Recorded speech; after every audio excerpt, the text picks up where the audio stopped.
I feel very lucky, man. I see it as a major privilege of my life that I can look someone in the eye and say, we can do something with that. I started from abused people. That's the beginning of my career. The shift from theatre, I did it in theatre. The shift in Australia, the shift from theatre to therapy came because people asked for help. And I can look a woman, a man in the eye and say, whatever it is, we can transform it. I call it practical hope. Practical hope. Not just hope, but doing practical steps in that hope.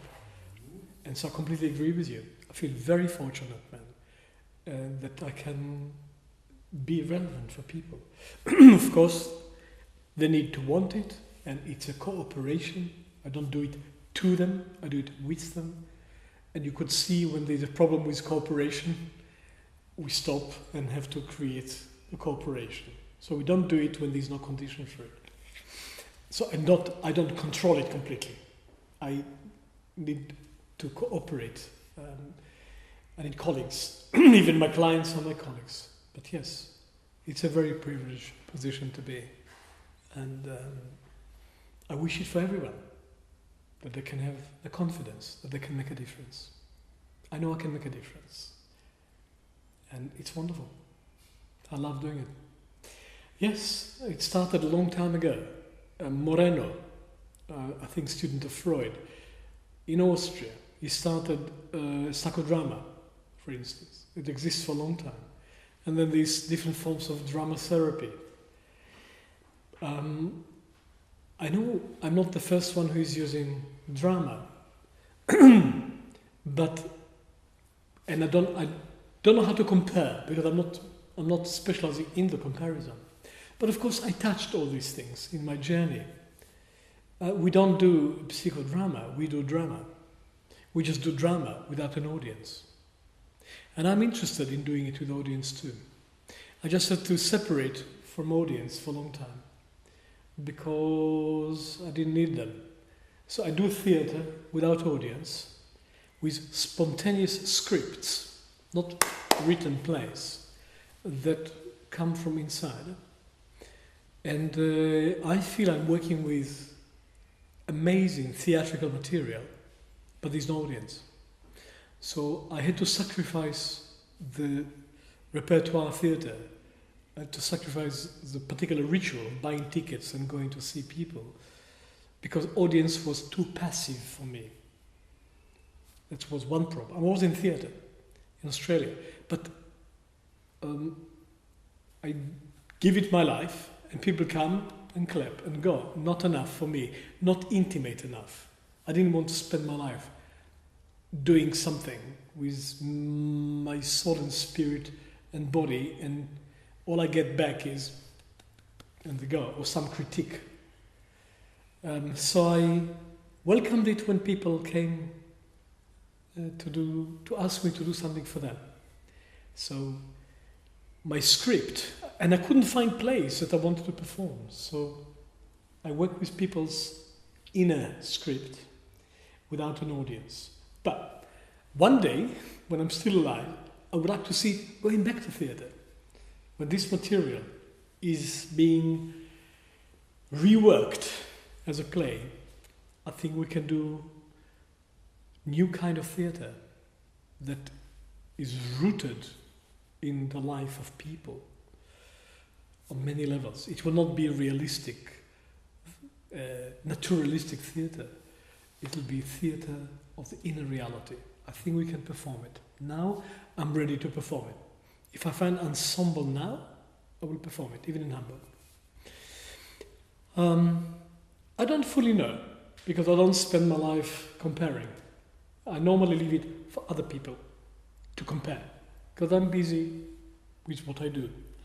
So I'm not a specialist in other forms enough to make an opinion.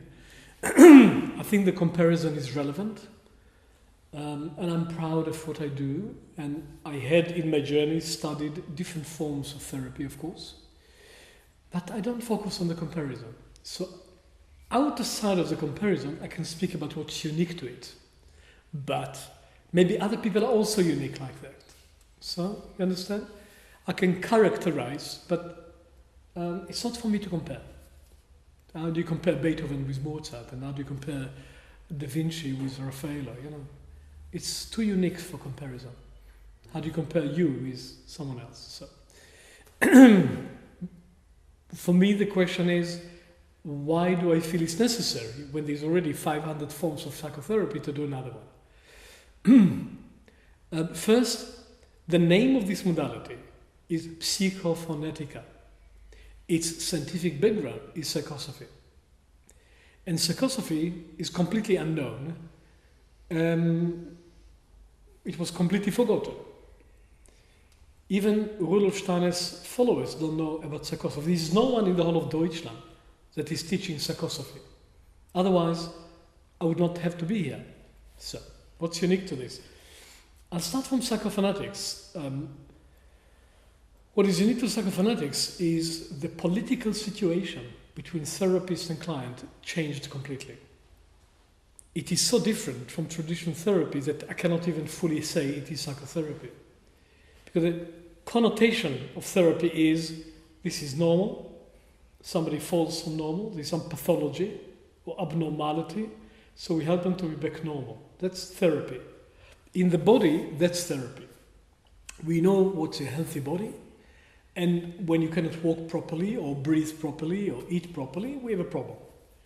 It's not complicated to have an image of a healthy body. But when we don't separate soul healing from body healing, we get confused. Because we do not have ideal of what is healthy soul. Normalcy is not ideal for healthy soul. What was healthy in the 30s was not in the 40s. What was healthy in the 50s, what was normal in the 50s, is not normal in the 60s. What was normal in the 70s is not normal in the 80s.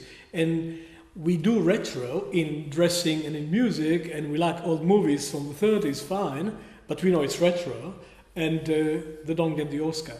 Like we are moving to the new constitution of human beings. And if we look at the great artists and the great philosophies and the great discoveries of 50 years ago, is not going to excite us now. So, the human soul, the human cognition keeps moving. Revolutionary. And when we stop, we become sick. So, for me, the healthy soul is the soul that keeps developing. The healthy soul is the avant-garde soul. The healthy soul is a soul that stretches beyond the boundaries.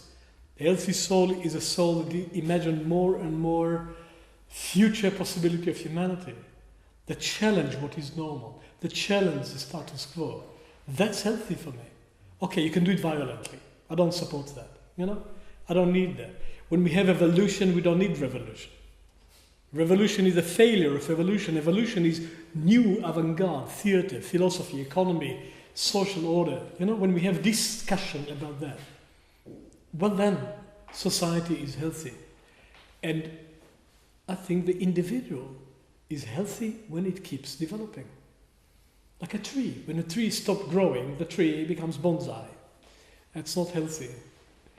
So, my idea of psychological health is a soul that keeps developing completely.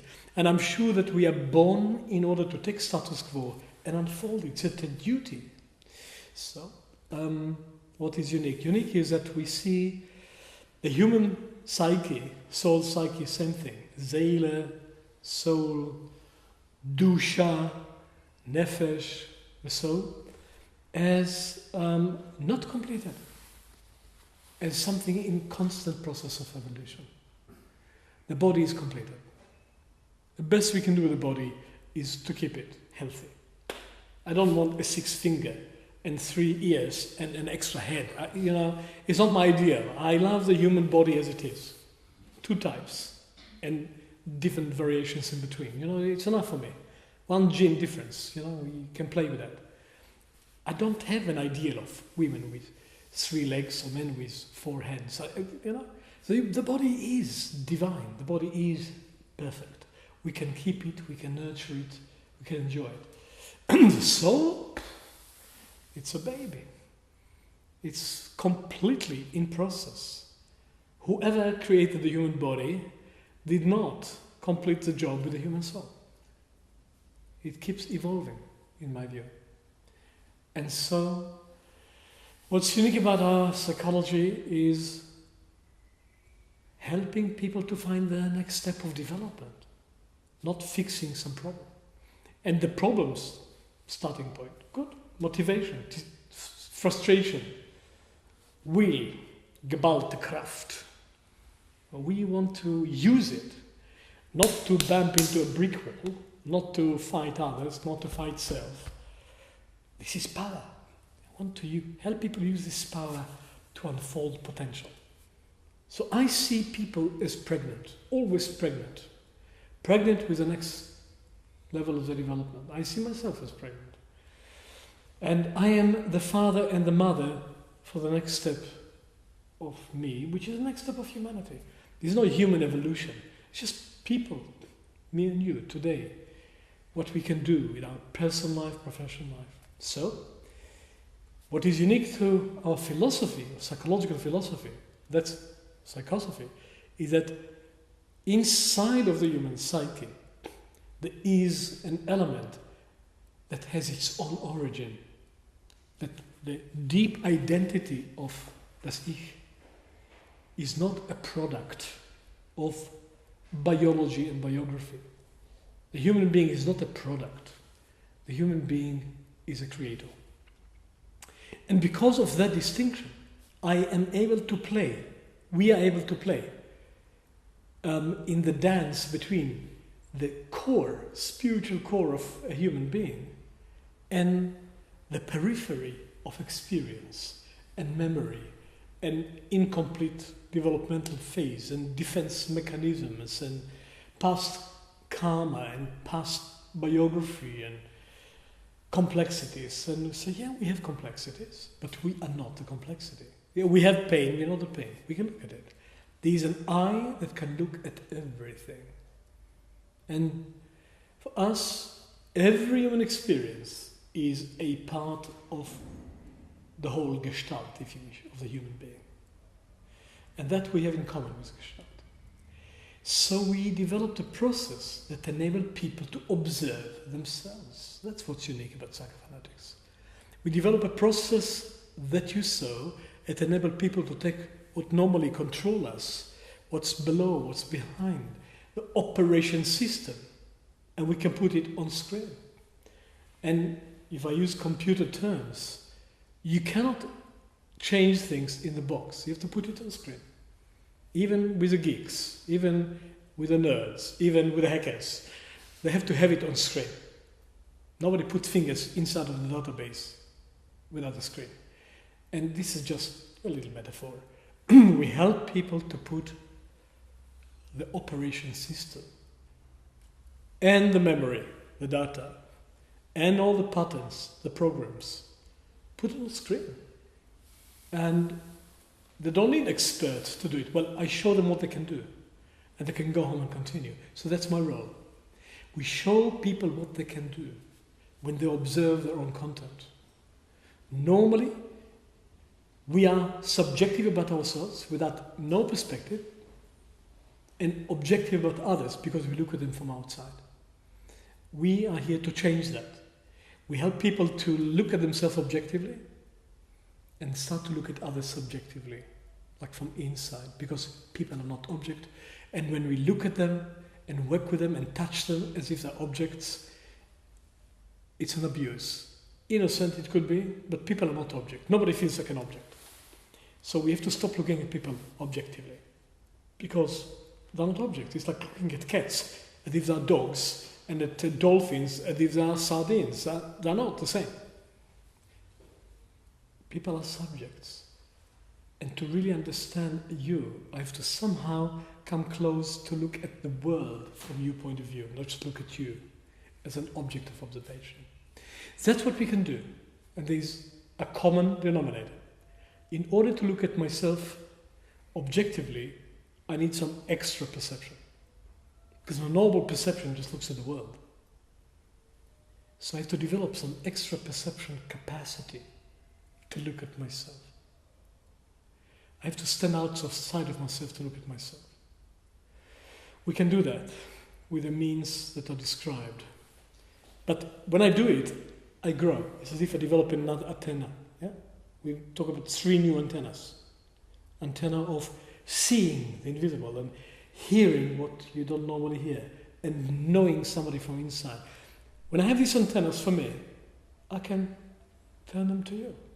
It's the same antennas. And of course I can start and see and hear people from inside. And then I can help you to see and to hear yourself from inside. And then it moves on. And so I am on the empathy conspiracy. I believe it can spread. I want to contribute to the empathy conspiracy that we can pass it on. But there's a threshold. I need to be interested and committed to look at myself. And what you saw in the last 2 sessions is the turnaround. People start to see what happens in that empty space. And then it becomes real. Now, to do that, we need these 4 tools of body awareness of the soul and of Gebärde, which is spontaneous and conscious gesture, and the trust in the intuition that what you see may be real even if there's nothing there, and the sounds, which I didn't demonstrate at all.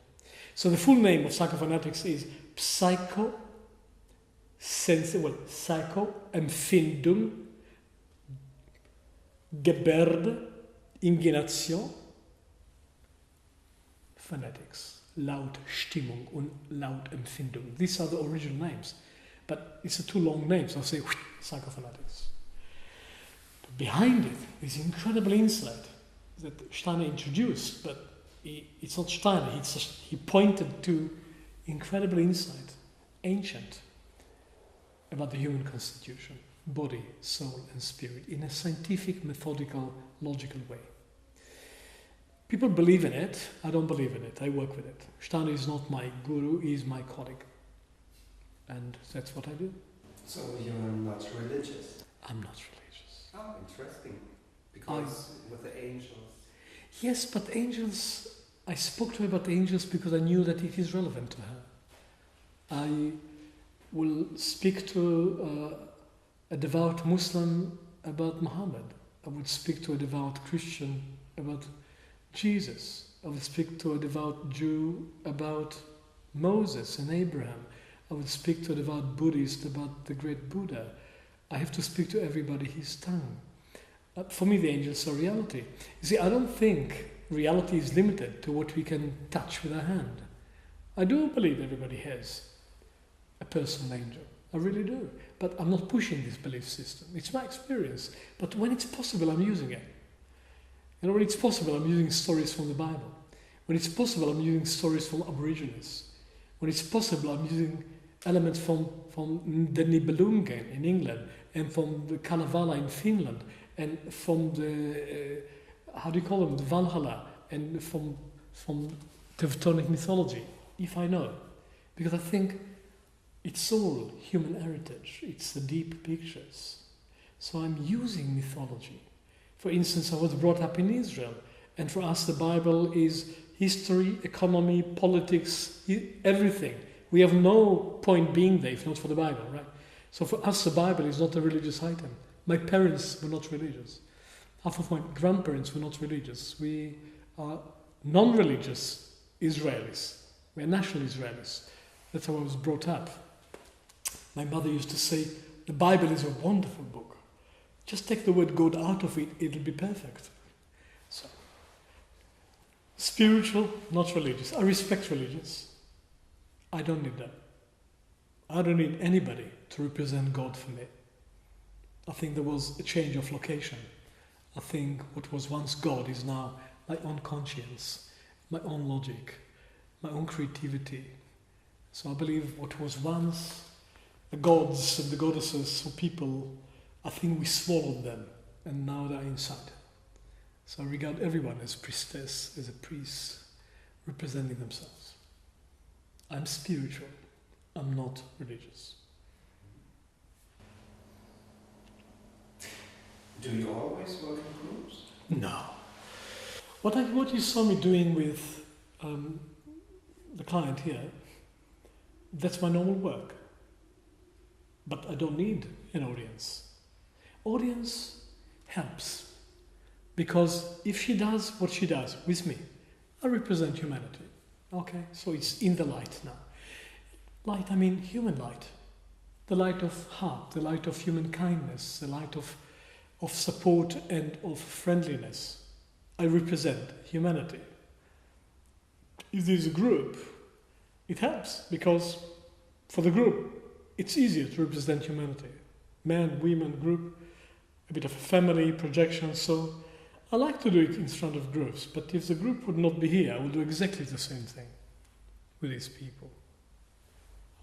So I did it for many years in clinics, and I teach what I do. So I do what I do. I feel inspired in this work, and then I do a method out of that, and then I teach the method, and then people can start to be able to do what I do, but not my style, their style. So I'm an art teacher. For me, this is an artistic situation, the art of the situation. And if it's only me and the client, it's still a situation. It's a dramatic situation. I'm not trying to be completely objective. I am myself. The minimum that happens is a meeting between two real people. So I don't forget myself and put a white jacket. I'm Yehuda. But I can choose what I focus on. You become my meditation when you're my client. And then I discover new possibilities.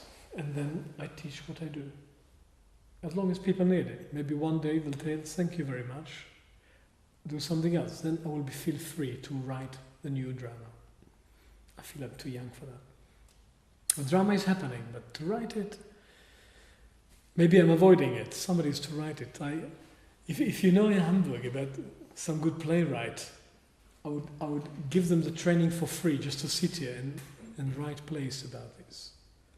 Because this is, what you saw today, is one scene in one act of one person. Yeah? Imagine. Then previous scene and previous act and following. So we just see that. So if you look at it dramatically, you see the characters. And you see the characters before and after, and you see the next step. So back to drama. I look at the client as the playwright, the one who writes the play, but they don't know it, the actor and the director, and they get sometimes stuck in Act 2, Scene 3 for 50 years or something. And I say, hey, it's just one Act 3, 2, Scene 3, these acts before, these acts after, let's keep writing the play.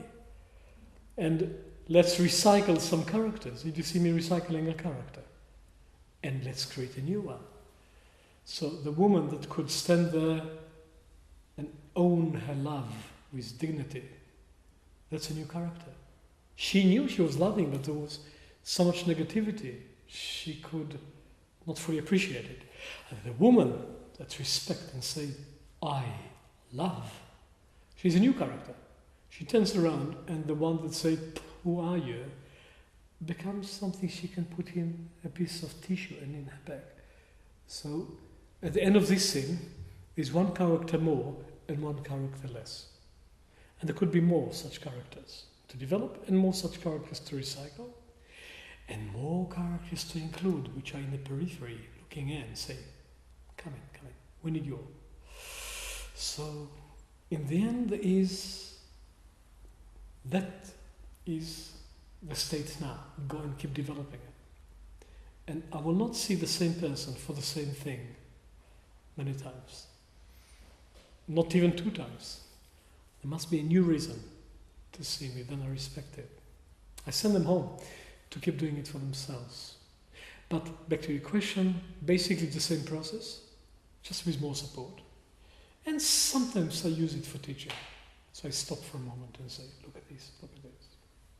Basically 6 groups, 6 sectors that this work is directed at. The order doesn't matter. But even in our new website, you will see 4 different points of entry. So on the one hand, it is for personal development. People need to change, like you saw. So this is a major purpose: personal development and professional development. And that includes relationship, sexuality,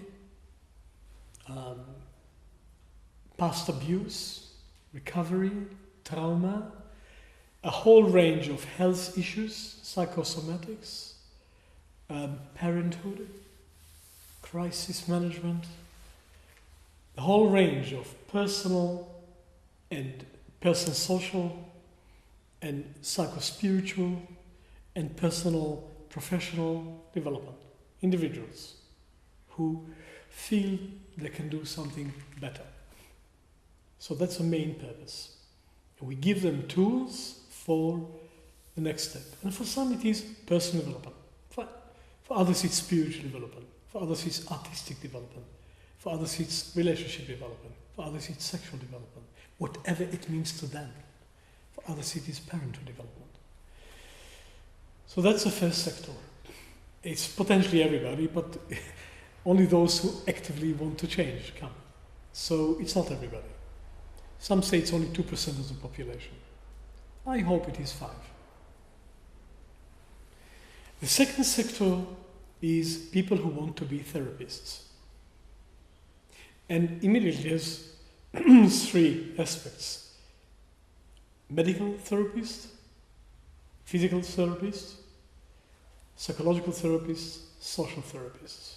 For instance, in Deutschland today, there's a lot of need for social therapy because of the migration. Before it was because of integration of East and West, and now it's a lot of topics about integration, migration.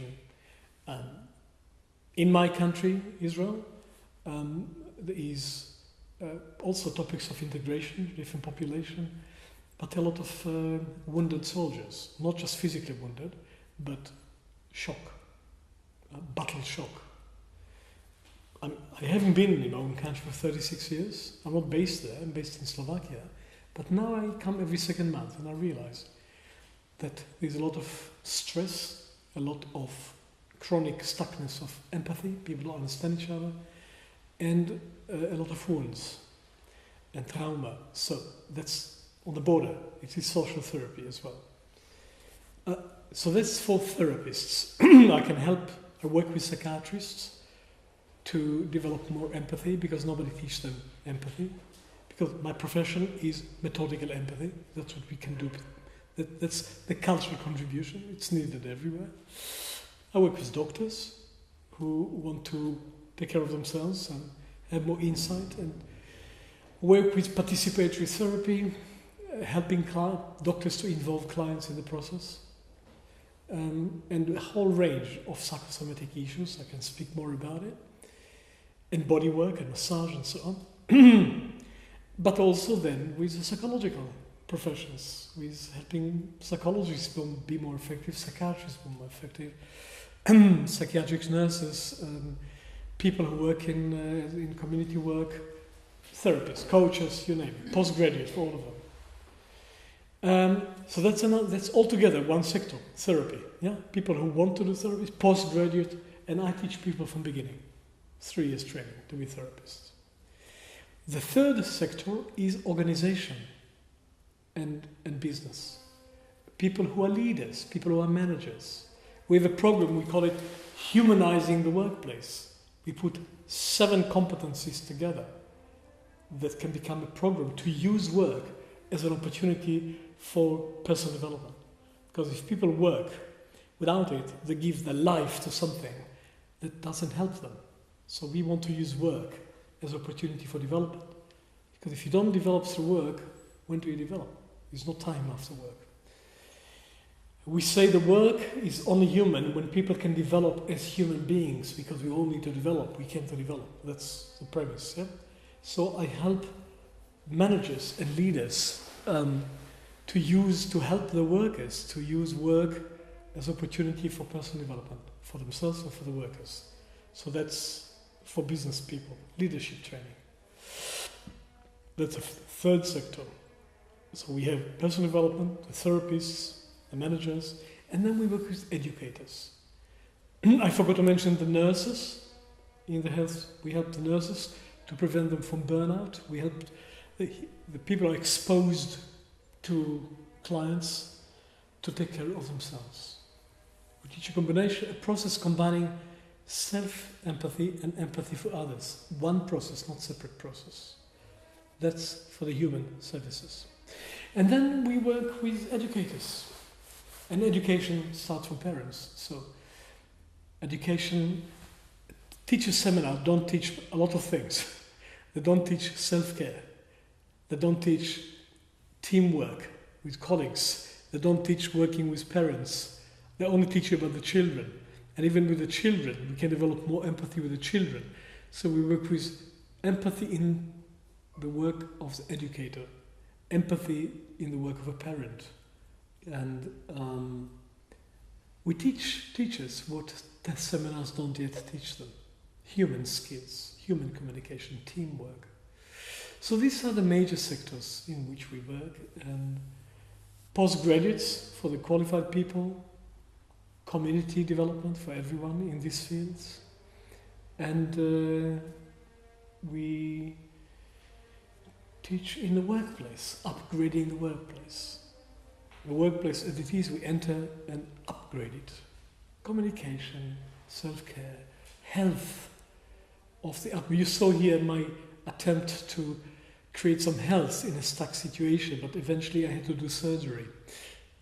You know, up to a point you can do healing, and then sometimes you decide, continue, not continue. Very rarely. You saw something which happens once in 5 years, but it happened today.